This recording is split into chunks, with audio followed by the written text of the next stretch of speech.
morning, Pearl Church. We're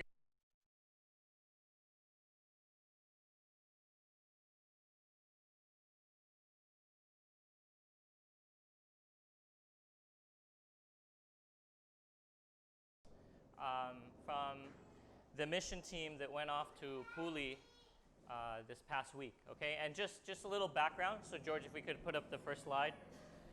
So a group of us went to go serve at Puli Shepherd Church. This is some of the makeup of the church. Just to give you a little bit of a background,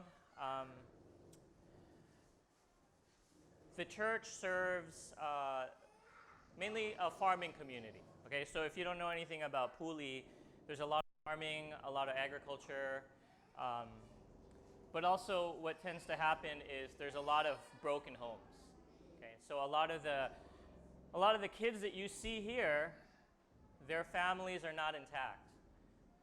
There's a lot of alcoholism that is very rampant. There's a lot of parents that are missing. In fact, there's at least 5 to 6 of these kids that live at church. They don't live at home because either their home situation is just not good or their family doesn't want them. So they live at church, and the church provides for them every single day breakfast and dinner. So the people that serve here, they wake up early, provide breakfast, and kids from all around the town actually, I think, come in, have some breakfast at the church before going on to the school. Okay, so that's a little bit of a background of the church. I think it's about 15 years old, so similar to us, fairly new. Can we go to the next slide? The way the leadership works is there's a head pastor, I think Pastor Shong, and his wife have been serving there faithfully, but there's also a group of missionaries that partner along with them. There's John and Debbie, and this is Tim, who we connected with, and this is Abigail Wu, another Abigail Wu, and then there's John, Jessica, and then they had an intern named Alexa who actually is leaving back for Colorado sometime today. And so that's sort of the leadership group, and they run English camps in the winter and in the summer. Some summers they'll run 4 English camps just to get the community in or to give parents a place to drop off their kids.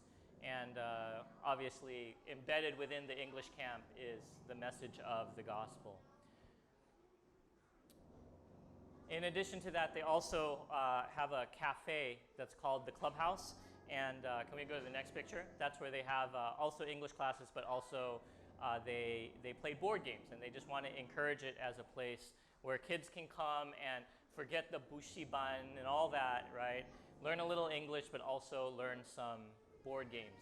And they hold English services at the cafe on Saturdays. Okay, so that's a little bit of the background.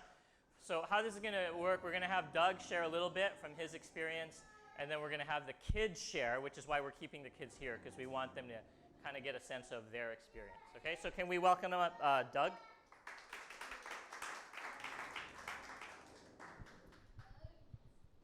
Hi, good morning.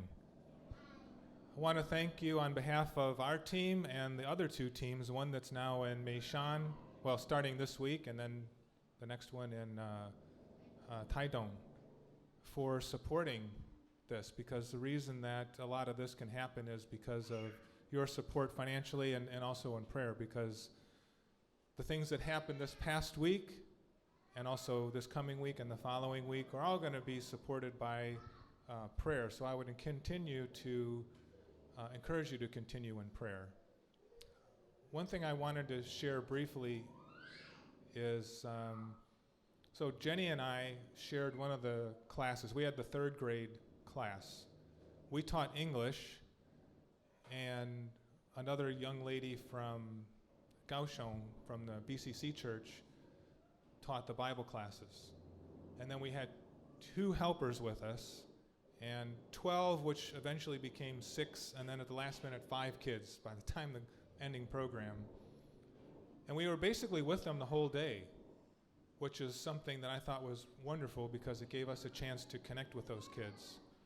And I just want to highlight one of those kids in particular, whose name was Ray, still is Ray. he was a little bit naughty and disruptive to the class. And it just kept happening day after day. We prayed for him. Actually, one day, some of the guys from the Taoyuan men's group prayed. And the next day, he and this other girl who was disruptive were fairly docile. And it was amazing to see how the connection between praying the previous day and then seeing how they behaved the next day. Well, as it turned out, this guy kept being disruptive, not really paying attention. If we got his attention, it was a short amount of time. And then eventually it starts to get annoying. It's like, kid, can't you just sit still and be quiet? Or at least sit over there and don't bother anybody. But somehow he always managed to come back. He was the only boy in our class, so maybe that was one of the problems. So he's got 10 girls and one boy. But yeah, Ray. So eventually, I think it was finally on Thursday, one of the helpers talked with the parents to say, you know, is there anything we can do to help make your son more pleasant to work with or help him to get him to participate more? And they shared that he actually has autism. I don't know to what degree. And I'm not a psychologist, so I can't diagnose it, but I thought, okay, maybe that is the way autistic kids behave. But the thing I wanted to share was, all of a sudden when I knew that, it's like a light switch went on in my heart. Or maybe not a light switch, but a switch went in my heart.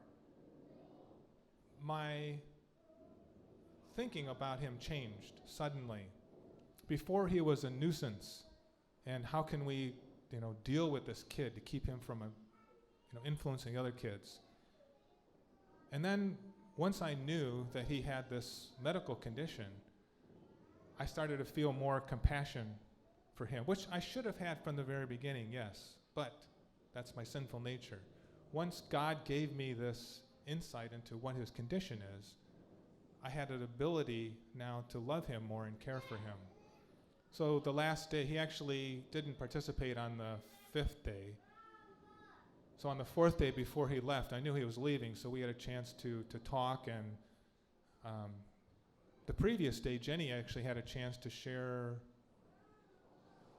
I don't have it here, but she has a wristband with the 4 spiritual laws on it, so shared that with him briefly. But I just wanted to share, these types of things happen at these camps, and they're one-offs, and we should pray that these types of situations, experiences will happen for the camps that are continuing in Meishan and Taidong. So thanks again for your support and prayer.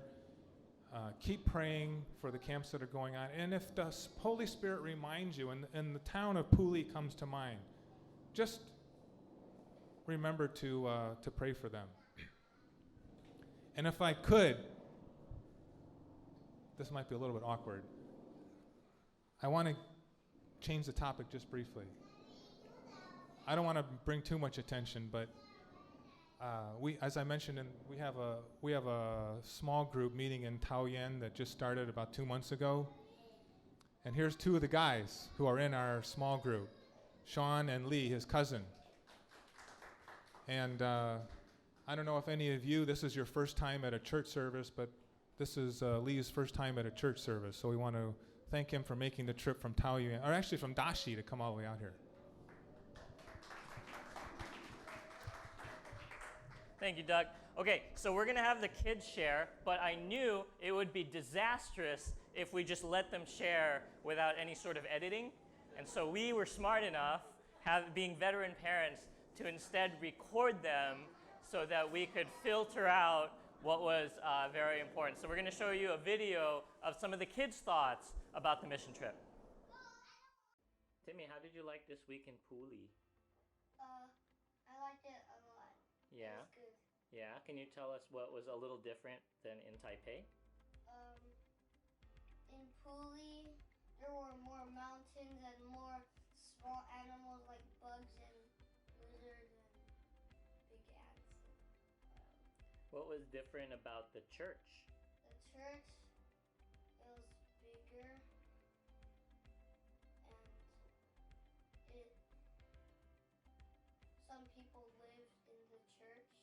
Was there anything the same as it's like in the Pearl? Yeah. There's a pastor and there is drums and there's a guitar and there's a keyboard. Can you tell us a little bit about what the kids were like there? The kids were really nice and they play basketball really well. And they like to go outdoors and play with the dogs outside. Can you give us an example of how they were nice? They hugged me sometimes when I was sad, and when I didn't have anyone to play with, they sometimes played with me. You were a little emotional at the last day. Can you explain what was going on? At first, when we were watching when we were looking at the pictures of the whole entire week of the camp, and the music made me feel really excited and happy, and I remember the good times we all had together, and then I started crying a little bit. Is there anything you want to pray for the Pooley Shepherd Church in the future? Yeah. What? For my friends to have a safe life, and for my teachers to also have a safe life. Alistair, would you like to go back to Pooley Yes. if you could? Why? Because Pooley sunset is very pretty. So what should I sing first? Well, what was your favorite song? You want to share your favorite song? Deep and wide. Okay. Deep and wide, deep and wide is the fountain, floating deep and wide. Deep and wide, deep and wide is the fountain, floating deep and wide. Do you think you can tell me what is a mission trip? It's like you go to other places and that's a mission to go to other places that you haven't been before, and then you get to learn about other stuff that you don't know at the place that you already went. So what is one way we can be praying for people at Pooley Church? To do the mission trip again. Okay.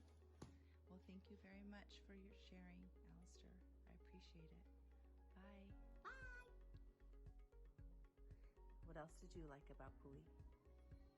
Politics. Why do you like Pooley Church? 我想吃红。你为什么喜欢 Pooley 我想 Church? 回那个普里的车。 Why do you want to go back? 我要回去那个普里的家里 Why? ，because 会公鸡的叫。会有公鸡在叫啊。我明天不要吃蛋了，因为有公鸡。What is something you liked about Pooley Church? 吃那个麦当劳，哦，你吃 McDonald's? 要爸爸吃麦当劳。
that's a little bit of a snapshot, right,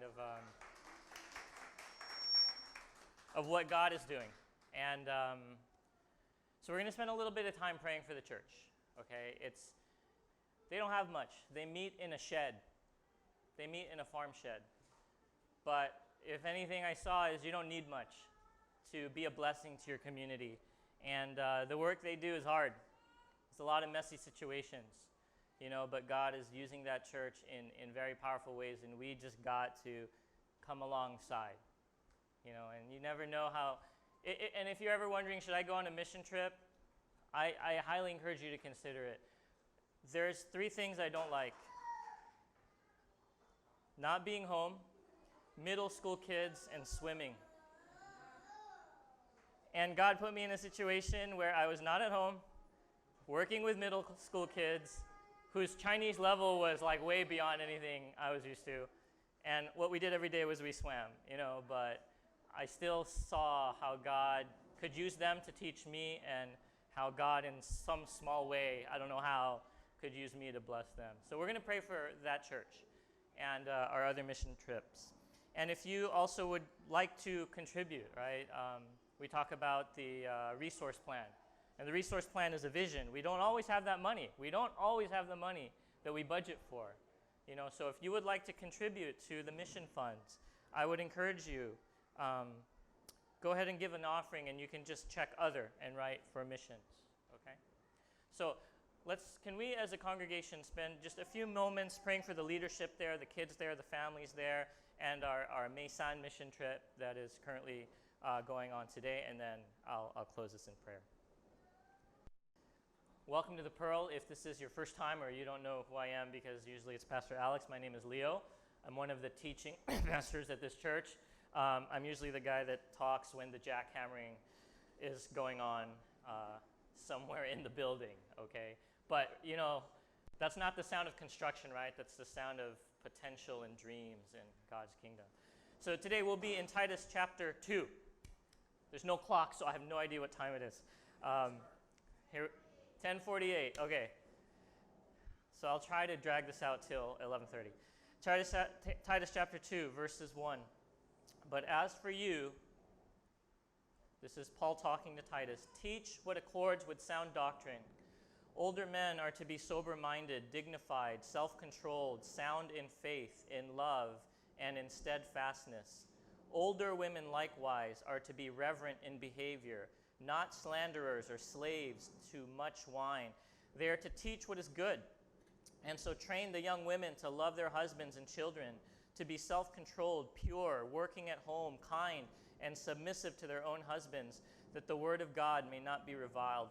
Likewise, urge the younger men to be self-controlled. Show yourself in all respects to be a model of good works, and in your teaching show integrity, dignity, and sound speech that cannot be condemned, so that an opponent may be put to shame, having nothing evil to say about us.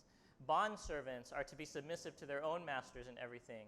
They are to be well-pleasing, not argumentative, not pilfering, but showing all good faith, so that in everything they may adorn the doctrine of God our Savior. What I want us to see is in this part of Paul's letter to Titus, he emphasizes in verse 1 that Titus, you have to make sure that what you teach is sound doctrine. Good teaching is central to the health of any spiritual community. So Titus, make sure you teach sound doctrine. But I want us to notice that after that verse, moving forward, the message has nothing to do with knowledge. So Paul starts by saying, you got to make sure that you're teaching the right truth, but the rest of the part of the letter has nothing to talk about knowing solid truth, but it's more focused on how we live. And this is important because one of the main points of the book of Titus is to remind us that we need to find a balance between our theology and our lifestyle. That it is vitally important that we understand what we believe, that we're able to give an explanation to someone who knows why we believe what we believe, but we also need to have a lifestyle that reflects the power of those beliefs. That it doesn't really matter what I tell you my beliefs are if my lifestyle is completely contradictory to that. What I say is irrelevant if how I act is not in line with the truth that I say I believe. If I told you from the stage that I, Leo Lopez, believe that exercise is one of the key parts to your life, that exercise is vitally important to your life, would you believe me? If you know me, you would not believe me. But now, if Daniel Shriver walked up here and said, exercise is vitally important to your life, I would believe that he believes that truth. Not just because he's very scary, but because I see it in his lifestyle. So we need to balance what we know with how we live, right? We need to have good theology. Otherwise, what's going to happen is we just get swayed by the latest Christian trends or philosophy that seems to fit our point of view, and without good theology, we can judge, hey, this makes sense to me, while forgetting that you and I are often flawed judges of what's right. So we need good theology, but on the other hand, we can't just be the type of person that knows a lot, but doesn't live it out. That I'm sure you could think of people that can quote the Bible to you, that have read every big theology book, and they know Scripture, but you look at their lifestyle, and what we see is there's a lack of the power of that truth. There needs to be a balance between theology and lifestyle. That's why if you look at verse 10, can we go to verse 10, George? What Paul is reminding us is that the result of good theology should be godliness. Right? In everything we do, they may adorn the doctrine of God, our Savior. The way we live should adorn, should decorate, should make appealing the truth. Let me be clear. How we live does not affect the validity of the truth. God's truth is truth, regardless of how you and I behave. But what Paul is talking about here is beyond that, we need to demonstrate the power of that truth with our lives. That the result of good theology should be godly living. And I would say this, we actually don't understand our theology if we think that we can live however we want. We don't understand the meaning of what it means to be saved by grace if we think we can do what we want. We need that balance. And so whether we want to or not, we proclaim, not with our words, but with our lifestyle, what truths we really believe. We proclaim with our lives, not just with our words, the true power of God's truth, or lack of. I want us to also think about the categories that Paul names in this part of the passage. He talks to the older men. He talks to the younger men. He talks to the older women. He talks to the younger women. He talks to the bondservants. He talks to the free. Who is he talking to? Everybody. There's not a single person in that church that this teaching does not apply to. There's not a single person in that church who is not called to take their theology and then live out godly living. There's not a single person in this church exempt from the unspoken and spoken agreement of what it means to be part of a faith community. Every person here I can fit into the category of young, old, man, woman. I'm still young, if you're wondering, right?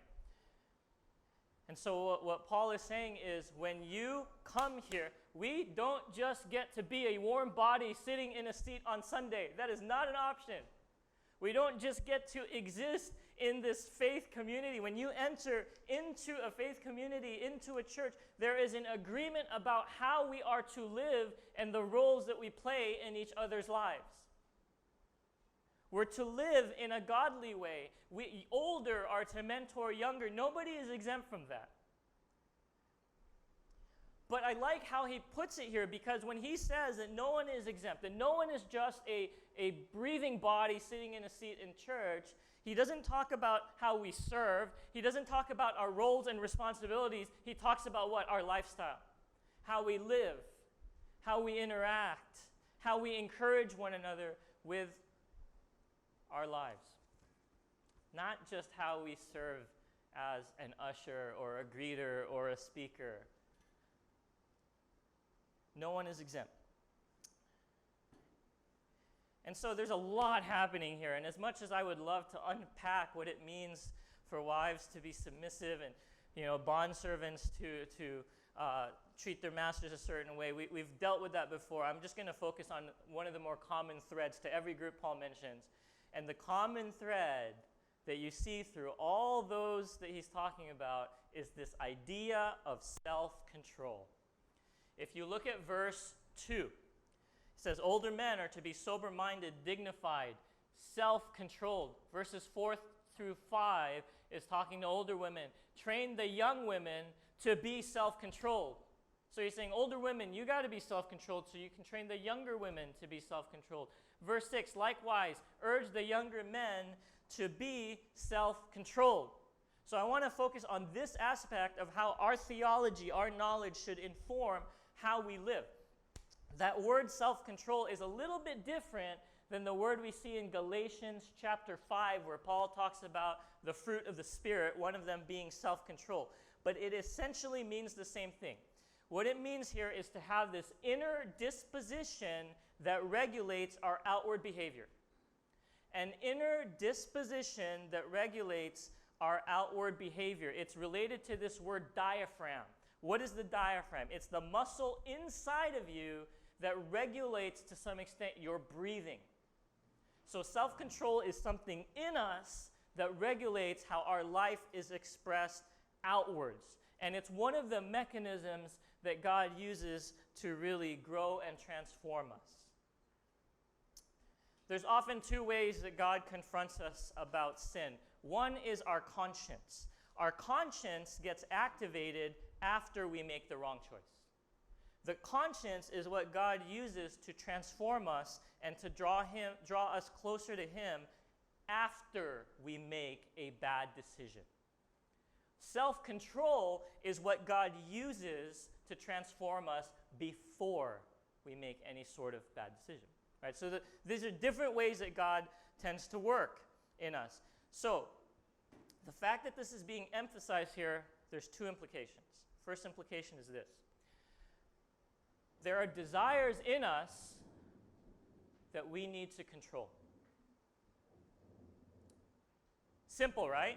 There are desires in us that need to be controlled, that mixed into our healthy, godly desires are unhealthy, destructive behaviors. Some obvious and some not. There are some things that obviously we can see that this is an issue that is leading me down a path that is not good, but there are other blind spots we have that maybe others can see that they would say that's not a God. So the fact that Paul talks about self-control is telling us that there are desires in us that need to be controlled. That's bad news. No matter where you are, no matter how mature you think you are, there are things in us, desires and wants and behaviors that need to be controlled. But second implication is this: it is possible to exercise self-control even over the things that have mastered us for years. It is possible, because God is not going to ask us to live out something that He's not going to equip us to be able to do. So the bad news is, yes, no matter who we are, there are things that need to be mastered. There's desires in us that we need to get under control. But secondly, I want us to remember this means it's possible. No matter how many times we have failed, and no matter how many times we feel like there's no way I'm going to get over this, it is possible. Proverbs 25:28 really drives home the importance of this idea. Here's what it says: a man without self-control is like a city broken into and left without walls.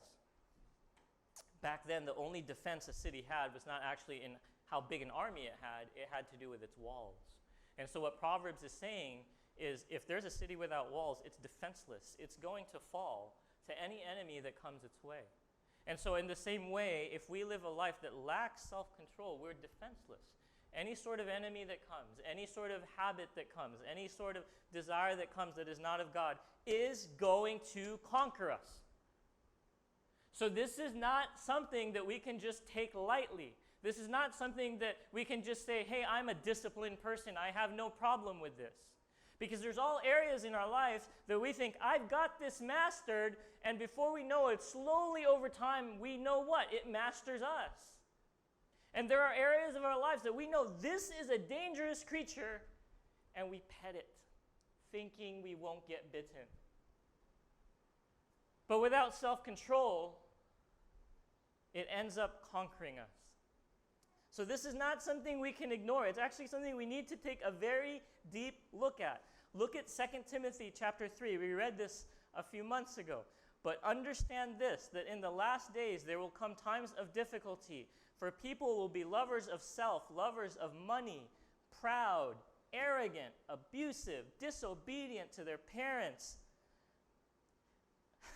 Sorry, one of the songs that they performed at the retreat was like, obey your mom and dad. Right? I was like, what the heck? There's nothing about Jesus. It's just obey your mom and dad. It's like this propaganda. Anyway, right?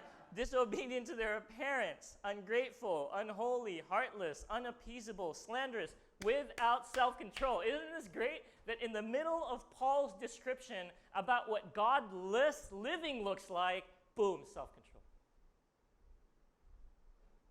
Indicating that if we want to live in a godly way, this is something that we need to be very concerned about. But it is possible to master your desires. In fact, the ability to do this, the ability to control your desires and your impulses, is what distinguishes human beings from other mammals. Because that ability is housed in a part of your brain that is bigger in human beings than it is in other animals. This is what sets us apart. This is one thing that sets us apart, is this ability to have self-control. We know that it's something that can be taught. Studies have shown you can teach yourself how to live with self-control. We all know the marshmallow experiment, right? And for one of the things that people thought out of that experiment is, hey, if you're a kid and you can't even control not eating a marshmallow, then you're doomed for life. But psychologists have shown, no, just because you were that way as a kid does not mean you're stuck that way for life. Self-control is something that you can be taught. Just because you lacked it doesn't mean that you're stuck that way. Studies have shown that we can make simple and obvious choices, like obviously avoiding tempting situations that help us with these issues, or redefining what is pleasurable to us. Just training our brain to say that this is no longer enjoyable will help us with issues of self-control. We also know through studies that we can effectively use rewards and develop good routines to increase our avoidance of certain behaviors and temptations. It is possible,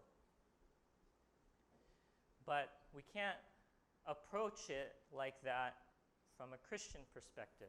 There's a problem with the way this word is translated in English. What's the problem? It's the word self. That's deceiving. The decision to translate this word in the Greek as self-control, I think, takes our eyes off what is really being asked of us in passages like this. Self-control is something God gives us, and we have to actively participate. Don't get me wrong, we are not just going to sit there and all of a sudden break all our bad habits. It's something that we have to contend with. It is not a fun exercise. It often takes discipline and sacrifice. But I think today what I want to unpack in the last 10 minutes or so is we need to take this idea of self out of self-control, in the sense that we are to do this out of strength alone, out of our strength alone. This is something that we ultimately need to receive from God, and something that we can't just create internally with enough determination. Yes, we are involved in the process of overcoming bad habits or bad desires, but ultimately it's not about how hard we try or how disciplined we are. Because self-control can't just be about effort and striving. Ultimately, it has to be about surrendering. It cannot just be us trying harder. It has to come with us surrendering. The ability to regulate our outward behavior can't just come from us. You know why? Here's what I've been wrestling with for the past few weeks. I'm coming to realize that you and I are much more flawed and broken than we would like to admit. That no matter how together we have it, when God does a deep dive into our hearts, we are messed up. We are broken and fragmented.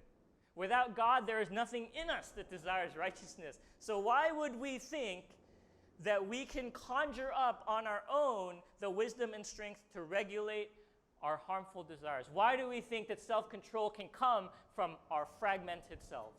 It can't. I heard someone say this week. Self-improvement is no more God's plan than self-salvation. Self-improvement is no more God's plan than self-salvation. God's plan is not that we save ourselves. God's plan has always been that He saves us eternally and He saves us daily in terms of transforming us more and more like Him and freeing us of the sinfulness that entangles us.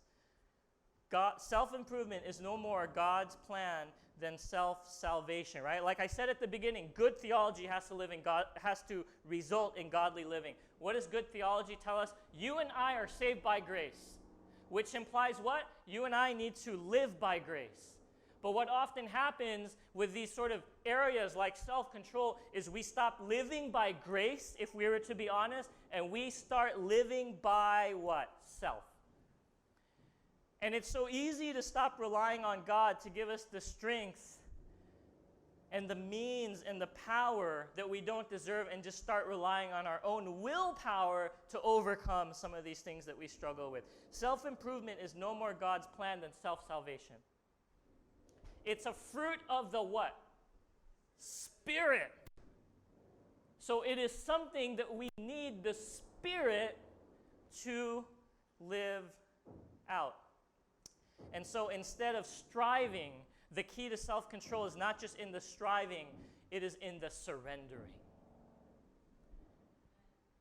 If you look at the stories in the gospel, every time children show up, it's usually around the moments when the disciples either get too full of themselves or stop depending on God.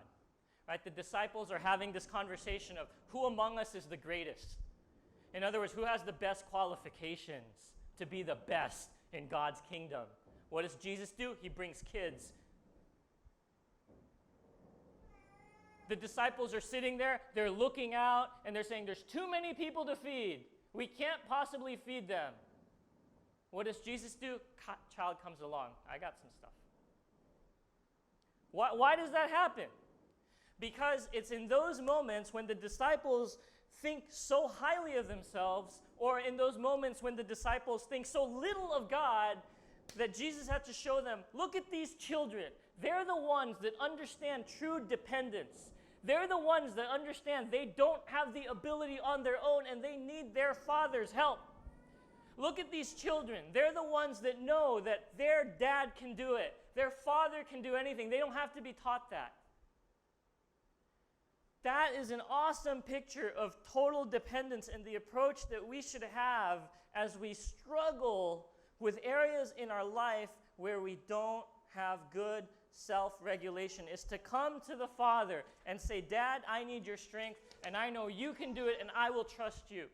A lot of my conversations this week were with the missionaries that were serving at that church or other churches, and the common theme was this idea of total dependence on God, because a lot of them don't know where the rent's going to come from in the next month.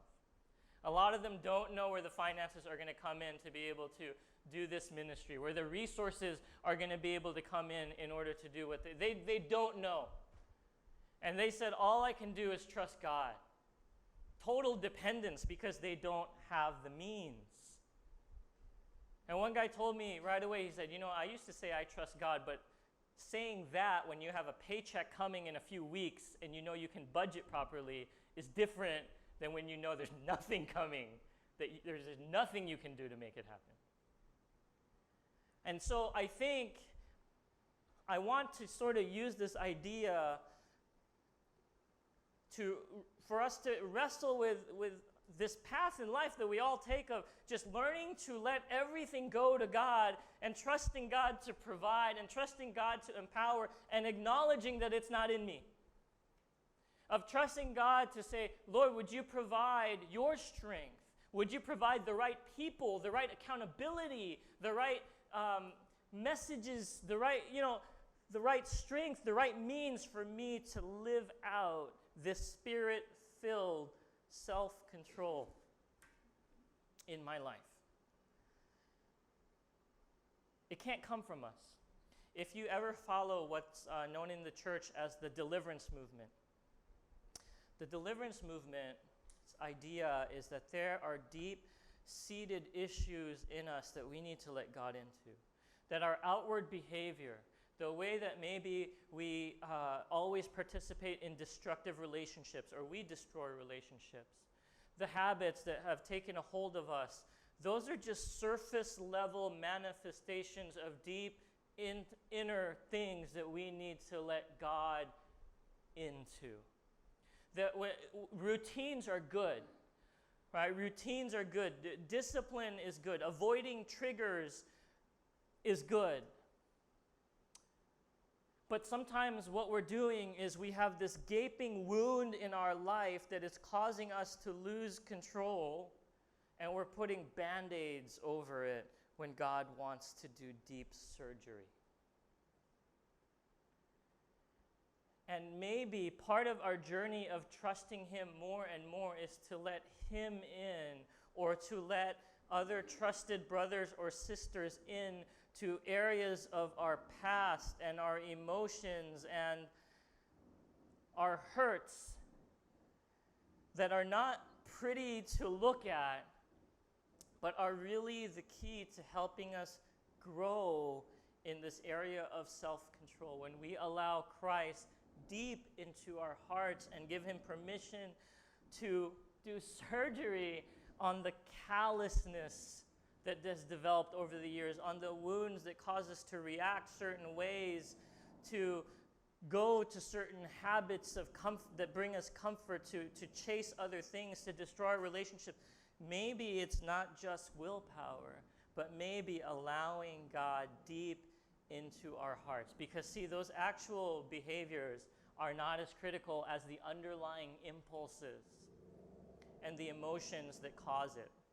It's not about controlling just our actions, but really surrendering our feelings, our regrets, our past, our thinking, right? The word self-control is often joined with sober-mindedness because a lot of it has to do with the way we think about ourselves or about the world. And guess what? Who can transform our mind? Not us. Not us. It's God who's going to ultimately transform our minds. And so just kind of as a last thought, what I want to leave us with is this question of living in a godly way by living self-controlled lives is inviting us not just to put in more effort. It's not inviting us to try to control our behaviors more through willpower, but it's allowing God to work in and unearth and have control and have final say over the things in us that cause us sometimes to go down bad roads and engage in things that are in control of us. Because I don't know about you, but when I hear the word self-control, it feels very oppressive. It feels like I'm imprisoning myself and not letting my desires break free. Like, what's so bad about me obtaining this? What's so bad about me participating in this? I want to do this, right? Like, that's kids. Just whatever they want, that's what they do. I had a junior high kid this week that just wrapped his entire face in tape. Why? Because that's what he wanted to do, and to tell him not to do that would oppress his sense of freedom. I was kind of hoping when we ripped it off, his eyebrow would come out and teach him a lesson, but he was fine, right? But self-control is not about oppression. I hope we would see that self-control is actually about freedom, because instead of failing and falling and being mastered by these things, what we're doing is not trying harder to avoid them, but we're allowing Christ to take control of our lives and help us to live the life that is truly life. We're depending on God to fulfill the voids that we're trying to fill ourselves. We're depending on God to empower us in areas where we're completely weak and incapable of winning these battles. We're depending on God to bring people into our lives that will help us through this journey. We're depending on God to do the surgery that is painful but is necessary and that we ourselves can't do to set us free. It's not oppressive. It is free. It's about freedom. Can we close our eyes as we have a little time to reflect?